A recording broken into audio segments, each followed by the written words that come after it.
The Industrial Revolution was a time of horrible working and living conditions, but overshadowing those conditions were greater benefits that would lead to our modern day world. The Industrial Revolution had problems at its beginnings, but was a largely needed change to the world. The Industrial Revolution to the working field was what the American Revolution was to America, a needed change that altered the entire landscape of their respective backgrounds. Those transitions to new systems of doing things weren't always clean or perfect.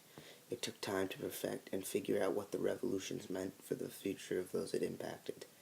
Economies changed, governments changed, but in time one can look back and be certain those needed changes happened in order for the world to look like it does now.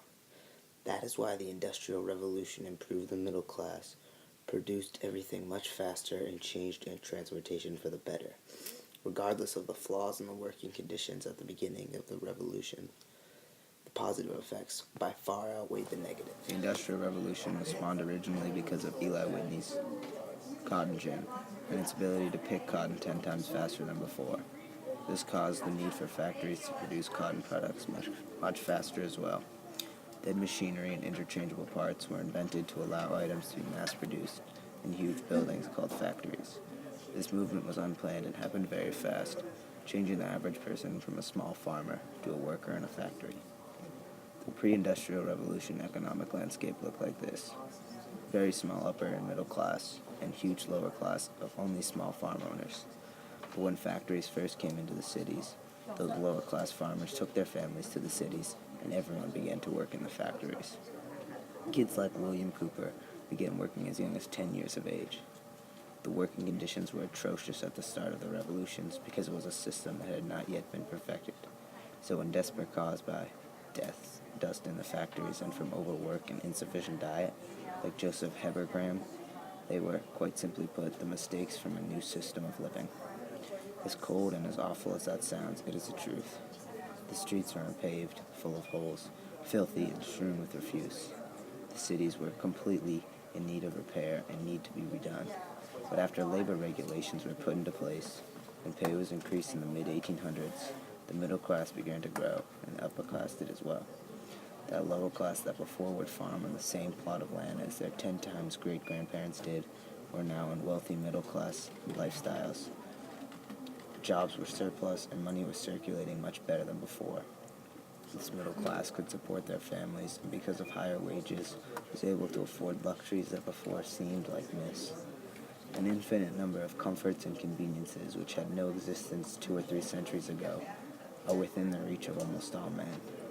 This quote from Document 4 completely describes the middle class's perks and comforts because of the Industrial Revolution. Because of the Industrial Revolution, the production of all goods skyrocketed. This contributed to many luxuries becoming common in middle-class households. The production that was constantly getting better and faster allowed for everyone to have some of everything if they so chose. Like with British iron production, 9 million more tons was produced per year from 1740 to 1900. Staggering numbers to say the least, these absurd rises in productions were well worth the cost of life and living conditions at the revolution's beginnings. As conditions got better, the village, which only saw 14 deaths from 1785 to 1797, would reap rewards from their hard work. The children that survived, which were most of them, would become healthy middle-class members that had many goods, because production of goods could support the entire world. The only problem was transporting these goods. The transportation of goods became a problem for the Industrial Revolution because no matter how many goods one is producing, it doesn't matter if they cannot get them to wherever they need to go.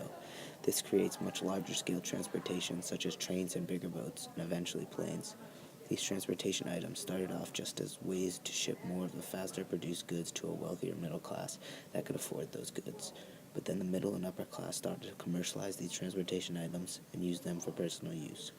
Trains got people almost wherever they wanted to go, and bigger and faster boats allowed for further transportation as well.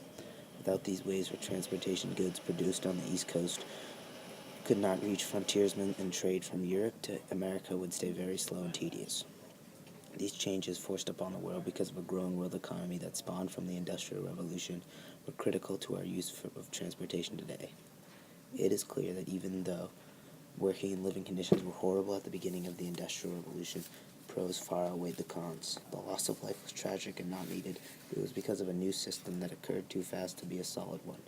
But these flaws would be ironed out and a new, wealthier middle class would form, production would increase at insane rates, and transportation would become a commonality to the entire world. These changes were 100% needed to form the beginnings of our world today.